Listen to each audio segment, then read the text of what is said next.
శ్రీదేవి భాగవతము 7వ స్కంధము వంశం. సూతోవాచ. మహామునులారా, ఆ అనంతరం జనమేజయుడు సూర్యవంశం చంద్రవంశ రాజుల కథ విస్తారంగా వివరించమని కోరాడు. అతని కోరికను అనుసరించి వ్యాసుల వారు ఇలా చెప్పారు. ఆ 2 వంశాలేనన్న మాట ఏమిటి? ఇతర వంశాల రాజుల కథలు కూడా చెబుతాను విను.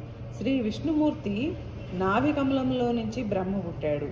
అతడు జగదంబను ఉపాసించి ఆమె వరంతో సృష్టి సాగించాడు. కానీ మానవులను సృష్టించడం మాత్రం అతనికి సాధ్యం కాలేదు. ఎంతగానో మననం చేసి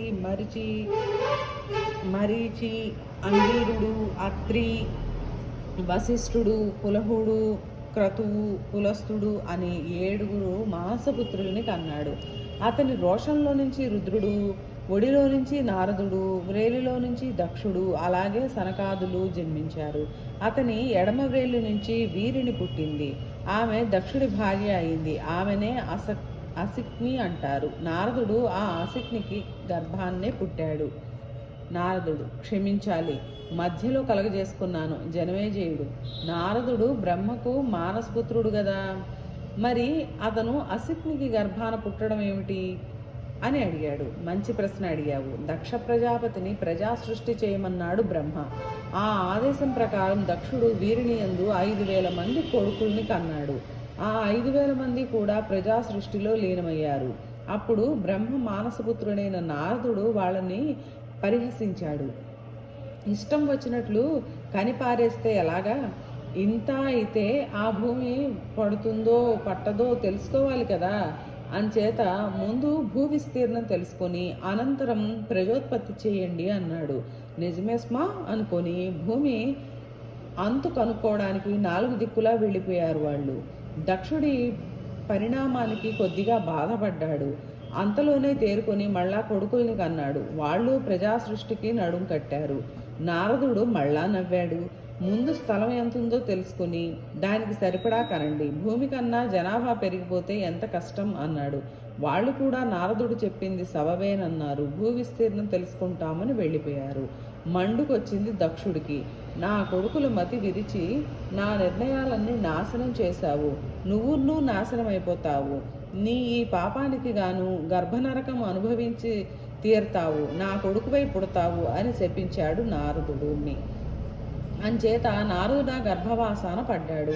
అనంతరం దక్షుడు 60 మంది కూతుళ్ళని కన్నాడు. 13 కన్యల్ని కశ్యపుడికి, ధర్ముడికి 10 మందిని, చంద్రుడికి 27 భృగుడికి 2, అరిష్టనేమికి 4, మరో 4 అంగీరుడికి ఇచ్చి పెళ్లి చేశాడు. దేవతలు, రాక్షసులు 50 మంది వాళ్ళ సంతానమే. ఎటొచ్చి వాళ్లలో వాళ్ళకి పడేది కాదు. ఇక సూర్యవంశీయుల కథ విను. దక్షుడి కూతుళ్ళు 13 పెళ్ళాడైన కశ్యపుడు ఆ స్త్రీల యందు దేవతలు, రాక్షసులు, యక్షులు, నాగులు, పశువులు, పక్షులు కన్నాడు కశ్యపుడు.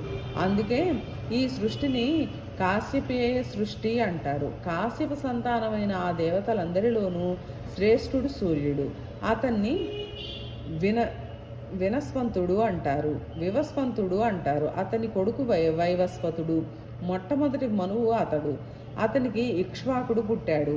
ఇతనికి నాభాగుడు, దృష్టుడు, శర్యాతి, అరిష్యంతుడు, ప్రాంశువు, శృగుడు, కరుషుడు, వలషధ్నుడు అని 8 తమ్ముళ్ళు. ఆ అన్నదమ్ముల్లో ఇక్ష్వాకుడికి 100 మంది కొడుకులు పుట్టారు. పెద్దవాడు వికుక్షి. నాభాగుడికి అంబరీషుడు పుట్టాడు. ధృష్టుడికి దాషుడు, శర్యాతికి అనర్థకుడు కలిగారు. శర్యాతి కూతురు సుకన్య. ఆమె అందమైన చవనముని మనువాడింది. అదెలా జరిగింది? సుకన్యకి ఏం లోపమని అలా అంధుణ్ణి కట్టుకుంది?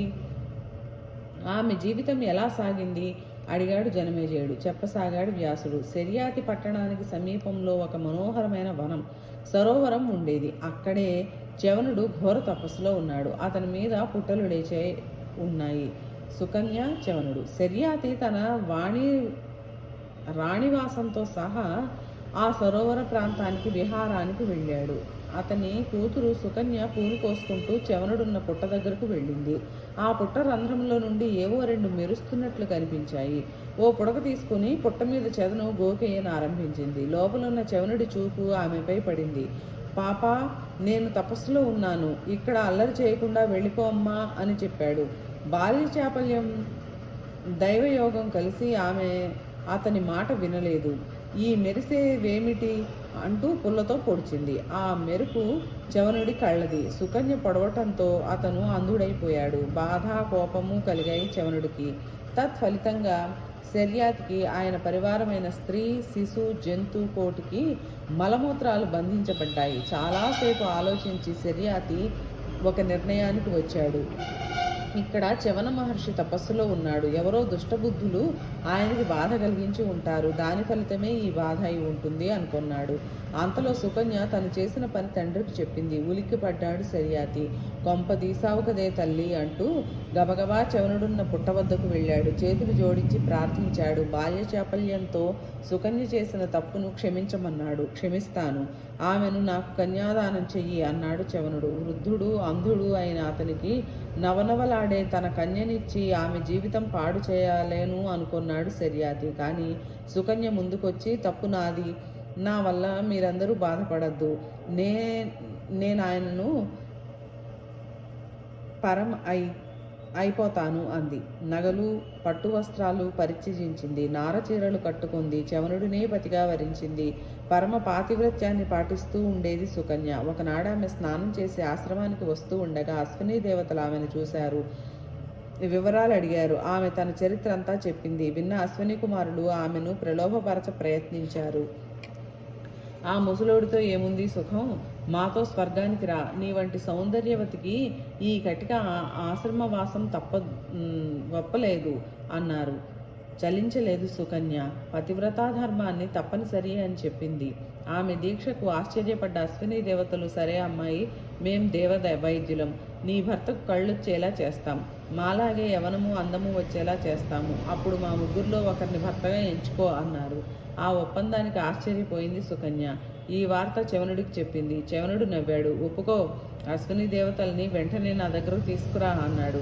అశ్విని కుమారులు చవనుడిని ఓ సరోవరం వద్దకు తీసుకుని వెళ్ళారు.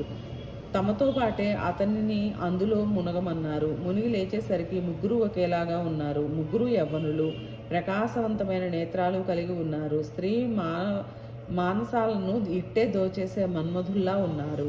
ఆ ముగ్గురు గట్టు మీదకొచ్చి సుకన్యని అడిగారు. మాలో ఒకరిని నీ భర్తగా ఎంచుకో, ఎవరి మీద ప్రేమ ఉంటే వారినే ఎంచుకో. అందులో ఎవరు తన భర్తో సుకన్యకు అంతు చిక్కలేదు. తక్షణం ఆమె జగదంబ భువనేశ్వరుని ప్రార్థించింది. తన భర్తను తనకు చూపమని వేడుకొంది. ఆ త్రిపుర సుందరి దయతో సుకన్య తన భర్తని గుర్తించింది. అతనినే ఎంచుకుంది. అశ్విని కుమారులు చవనుడు కూడా ఆమె పాతివ్రత్యానికి ఆనందించారు. అనంతరం చవనుడు అశ్విని కుమారులను చూసి, నన్ను యవనుణ్ణి చేశారు, ఏం కావాలో కోరుకోండి అన్నారు. అప్పుడు అశ్విని కుమారులు, చవన, మేము దేవతలమే అయినా దేవతల సహపంక్తిన సోమపానం చేసే అర్హత లేని వాళ్ళం, మాకు ఆ అర్హత కలిగించు అన్నారు. తప్పకుండా చేస్తాను, త్వరలోనే శర్యాతి చేత యజ్ఞం చేయిస్తాను, అందులో మీ కోరిక తీరుస్తాను అన్నాడు చవనుడు. సోమయజ్ఞం. వ్యాసుడు చెబుతున్నాడు, సుకన్యకు చవనుడు ఇచ్చి వెళ్ళారన్న మాటే గాని శర్యాతి దంపతులకు మనశ్శాంతి లేదు. వృద్ధుడు, అంధుడు అయిన భర్తతో కూతురు ఎలా వేగుతోందోనని చాలా దిగులు పడ్డారు. ఆ దిగులుతోటే కూతుర్ని, అల్లుడిని చూడడానికి వచ్చిన శర్యాతి దంపతులు దివ్యమైన యవ్వనంతో విరాజిల్లుతున్న చవనుడిని చూసి ఆశ్చర్యపోయారు, సంతోషించారు. అనంతరం చవనుడు చెప్పినట్లే శర్యాతి సోమయజ్ఞం తలపెట్టాడు. వశిష్ఠాది శిష్ట మునికోటిని రావించారు. అతి వేగంగా సాగిన ఆ యాగానికి దేవతలతో పాటు అశ్విని కుమారులు కూడా వచ్చారు. అందరితో పాటే అశ్విని కుమారులకు సోమరసాన్ని ఇవ్వబోయారు చవనుడు. అది చూసి ఆగ్రహించాడు ఇంద్రుడు. లెక్క చేయలేదు చవనుడు. ఇంద్రుడు వజ్రాయుధం తీశాడు. చవనుడు తన తపోబలంతో దానిని స్తంభింపచేశాడు. కృత్యని సృష్టించి ఇంద్రుని చంపడం కోసం ఆహుత మంత్రాలతో హోమం చేశాడు. హోమగుండంలో నుంచి పుట్టాడు మధుడు. ఇంద్రుడి వజ్రాయుధాన్ని నోట కరుచుకుని ఆవురావురుమంటూ అతని మీదకి లంఘించబోయాడు. చవనుడు దేవి ఉపాసకుడు. ఆయన సృష్టించిన మధుణ్ణి ఎదిరించడం ఎవరి వల్ల కాదు, ఆయన్నే శరణు కోరు అని సలహా చెప్పాడు గురువైన బృహస్పతి. తప్పనిసరిగా ఇంద్రుడు చవరుని ముందు తల వంచాడు. అశ్విని దేవతలకు సోమపానార్హత ఇచ్చాడు. చవనుడు సంతోషించాడు. ఇక నుంచి నువ్వు స్త్రీలు, కళ్ళు, జూదం, వేట ఉండే ప్రదేశాలలో ఉండమని మధుణ్ణి పంపేశాడు. శర్యాతికి ఆ యజ్ఞంతో గొప్ప పేరు వచ్చింది. యజ్ఞస్తంభంతో సరోవరానికి, చవనుడి ఆశ్రమానికి గొప్ప కీర్తి లభించింది. రేవతి కళ్యాణం.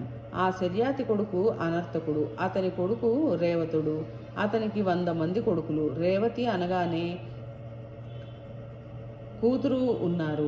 రేవతికి తగిన వరుడెక్కడా లభించినందున రేవతుడు ఆమెను తీసుకొని బ్రహ్మ వద్దకు వెళ్ళాడు. సృష్టికర్త, ఈమె నా కూతురు రేవతి. తగిన వరుడి కోసం ఎంత వెతికినా దొరకలేదు. అన్నీ తెలిసిన వాడివి నువ్వు. తగిన వరుడెవరో నువ్వే చెప్పు అని అడిగాడు రేవతుడు.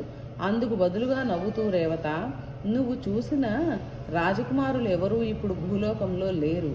నువ్వు భూలోకం నుంచి బయలుదేరే 108 యుగాలయ్యింది. అంతా కాలగర్భంలో కలిసిపోయారు.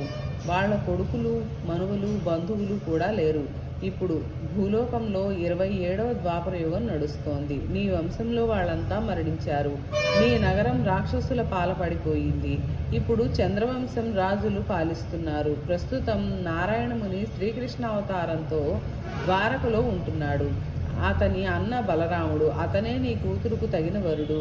రేవతి బలరాములకు పెళ్లి చేసి నువ్వు బదరికాశ్రమం వెళ్ళి తపస్సు చేసుకో అన్నాడు బ్రహ్మ.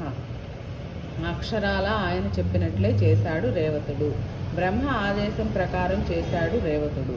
వ్యాసుడలా చెప్పగానే జనమేజయుడు ఉత్సాహంగా ముందుకు వంగి, రేవతుడి బ్రహ్మలోక యాత్రకి 108 యుగాలు పట్టిందన్నావు, మరి ఆ తండ్రి కూతుళ్ళు ముసలివాళ్లు కాలేదా అని అడిగాడు. వ్యాసుడిలా అన్నాడు, బ్రహ్మలోకంలోనూ ఆ యాత్రలోని కూడా ఆకలి, దప్పిక, ముసలితనం, మృత్యువు ఇవేమీ ఉండవు. తర్వాత కథ విను.